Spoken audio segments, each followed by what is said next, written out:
July has been a busy month for the Phoenix Taskforce. Evidence briefs have been dropped to a number of MPs exposing cover-ups and corruption in the greyhound racing industry. Senator Pauline Hanson was first on the list, with her office receiving a drop on the 17th, the 5th submission since 2016, and Pauline's last chance to respond and get in front of these matters.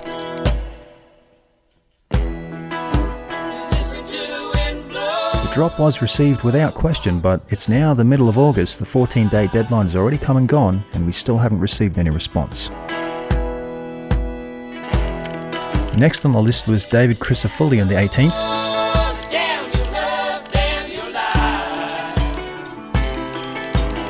This was the first time we'd ever done a drop to David. Unfortunately, after they spoke on the phone to David, the staff at David's electorate office refused to sign for the delivery. This was after David had already reached out to John 2 years earlier in 2021 to offer his support. Not a good look, Mr. Crisafulli. It also doesn't look good that Pauline Hanson's office isn't lifting a finger after barrister Hugh Carter, working for the same party, previously gave his personal assurances over the phone that these matters are taken very seriously and that something would definitely be done the last time evidence was dropped to One Nation Party. That conversation can be viewed in our previous videos. You have been served, as well as Justice for Maggie and Max. I can assure you, we're taking this very, very seriously. Yeah, we'll definitely get it to you. Good, let's do something with it. We will. By the way, all of the correspondence featured in this video is available for viewing at the link in the description. Next on the list was the Queensland Minister for Racing, Grace, who you would think would be exactly the right person to go to about corruption in greyhound racing after the Office of Racing and the Racing Integrity Commission wouldn't lift a finger. The evidence we delivered had technically already been with the Racing Minister in 2017 when Doc delivered to Sterling Hinchcliffe the previous year, who promptly became the next Minister for Racing. Is it possible that Sterling used the evidence as leverage to get into the position of Racing Minister?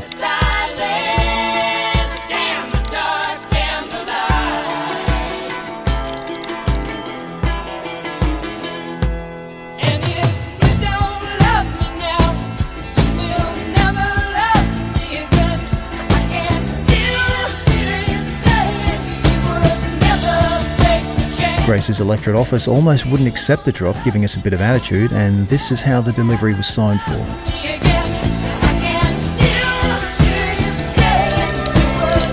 Once again, all of the correspondence featured here is available for viewing at our website, phoenixtaskforce.org.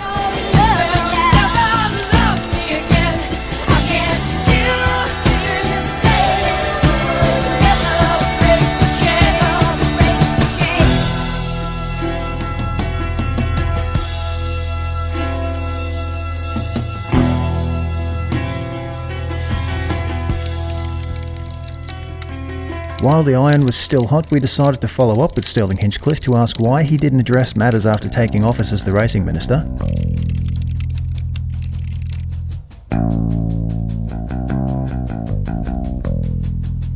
And we also sent an email to Danielle Hebel, formerly of Hannay Lawyers, who was going to represent Doc in 2016. Doc was originally introduced to Chris Hannay himself by one of his clients, Bob, who was most likely a plant considering all the runaround Doc was subjected to trying to get his case looked at. He's actually right here in the room with me. Can I introduce you? His name is John Jamison. Yeah, sure, not a problem. And I'll just hand over the phone. Chris, how are you going? Great, I'm good, mate. I just got a defamation case against the government. Who's looking after it for you for that? I can't get a lawyer, mate. One of the lawyers come back to me and said one of the judges from the Supreme Court in West Australia told him do not touch it or it'll be disbarred. I'm more than happy to have a chat to you. We'll need to go short and have a chat. I don't charge anything for that. I'm having to do with this with Queensland Racing in relation to the greyhound blokes anyway, because I represent a lot of them. Yep, okay. Why don't you give me a ring when I'm in the office tomorrow morning, then I can have a look at the calendar. Sure. And I'll get a time that's suitable for everybody just to come in and have a chat. Excellent. Thank you very much for that. That's all right, mate. I'll look forward to hearing from you in the morning and we'll go from there. All right, I'll put Bobby back on. Thank you. Thanks, mate. Chris turned out to be not available, and so Doc met with Danielle Hebel. Hi, how you going? Hi. I'm happy to talk to you about your matter. Yeah. Your appointment was booked with Chris though. So are you wanting to see Chris? Well, you could pass it on. I don't if you want. This case is about 6 tentacles, so there's going to end up being 6 separate cases. And that's to do with Racing Queensland, Chiropractor Board of Australia and a lot of other stuff, cover-ups. The only thing is I represent some individuals involved with Racing Queensland, Yeah, I'm talking about the board. I may be conflicted. Alright, That's the only this is thing. about the board, not the greyhound trainers. Okay. You Does can that make come if you want. sense? Yeah. Yeah, this is... I don't know how much. During the meeting, Doc provided Danielle with a wealth of evidence that was incriminating for Racing Queensland. Racing Queensland? Okay, yep. So Yeah. So I'll have a look through these and I'll I'm on the I'll email you and then... Yeah, you tell me organise a what time. you want, and then I'll work with you. Anything you want, just email me I'll and email say, you and I'll let you know. just say, I'll ring you tomorrow, such and such. I'll have me phone on. No worries. All right. Nice to meet you. Pleasure. All right, we'll talk soon. Not a problem. Thank you. Danielle assured Doc that she would be in touch, but she never got back to him and instead used Doc's evidence to leverage a suspended sentence for her client, Tom Noble, a former greyhound trainer who was charged with 15 counts of animal cruelty. The man at the centre of the greyhound live baiting scandal has avoided jail. Former Queensland dog trainer Tom Noble has had his 3-year sentence suspended in a court in Ipswich today. He pleaded guilty to 15 counts of animal cruelty. Do you think you're a lucky man today? I'm lucky so far, I'd say. The judge said Noble was unlikely to reoffend after being banned from the industry. Animal welfare groups are disappointed with the judgment, saying it is a setback. He is very pleased with the result. It allows him an opportunity to go home and take care of his wife, who is ill. Well, that doesn't seem fair, does it? The animals didn't get to go home to their families. It's bad enough that Doc has never been able to get any reliable legal representation that wasn't working for the other side, let alone lawyers and politicians using his evidence to leverage their career advancement. We've known as far back as 2015 that Doc's evidence was being blocked from due process ever since retired Chief Justice Wayne Martin of the West Australian Supreme Court put an unofficial ban on Doc by threatening disbarment to those in the legal profession willing to help him. So, no basis for attention. With your family, because my brother's FOS, he's a diplomatic liaison officer in Germany now. So, my sister was talking in Victoria, I'm the only one who didn't serve, and they said, with your family, you think you'd have some more experience about this. That's what they said. Yeah. They know you. They know how big it is. Oh, God. And they told me to stay out of it. They told me, gave me a big tap on the shoulder. They said, if you ever want to pass the bar. And what was that, the lawyers? Yeah. So that tells me that how big what it's got is real. It is real, mate. So how high up did it come? How high up? A judge. A judge. So, right, that's why they... A retired Chief Justice of the West Australian Court, a retired Chief Justice, actually said to me, don't get involved. Literally, they said, if you ever want to pass the bar with your family history, because my dad's actually Director of Operations for ASIO, my brother's a diplomatic liaison officer in Germany, and they said, with your family history, you think you know better, be smarter than that. All this sort of stuff. After delivering his evidence directly to the Crimes and Corruption Commission during the Queensland Greyhound Racing Industry Commission of Inquiry, Doc also attempted to get evidence directly to Jen O'Farrell, who was head of the commission, but as you just heard, it was blocked. Jen was then paid off with $1 million, pulled out as head of the inquiry, promoted to CEO of the Crimes and Corruption Commission, and the whole thing was covered up. So, maybe Jennifer doesn't... Jennifer's all right. Oh, yeah, mate, I know. It's been covered up all the way through. Yeah, it was completely taken out of hand. Yeah, I knew that. Because I was tipped off that Jennifer was going to be squashed.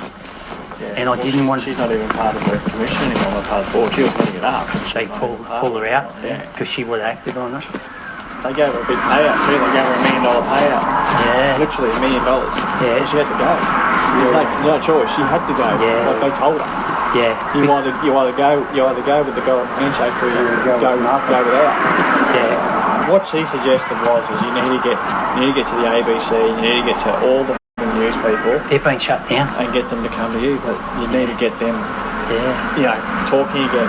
Yeah. After receiving no response at all in 2015 from the Attorney General Jared Bleasher, Doc's call for support to Jared's successor, Yvette Darth, as well as to Governor General Sir Peter Cosgrove in 2016, were both rejected. Both officers said that they couldn't become involved in such matters, but aren't matters of government corruption their direct responsibility to address? And what is the government doing funding a major greyhound racing facility for Brisbane with more than $39 million of taxpayer money, when they haven't even addressed widespread systemic corruption throughout the industry? Their refusal to handle such matters goes to show just how high up this corruption reaches, and just how deeply Australia needs to stop the rot and sack the lot. Well said, Mr. Bosey. We also took the July evidence bundle to the Win TV network. Documents on something that's coming up big on the greyhound industry in Bundaberg. News had done a story on it before. Oh, have we? Big story, and we didn't know what it was all about. Now we've got all the evidence. But apparently it was too big a story for them to handle. We don't have the resources to investigative stories like that. Certainly don't have time to read through dossiers, things like that. And it's a shame, it really is. But we just couldn't possibly. Was it too big for you to handle?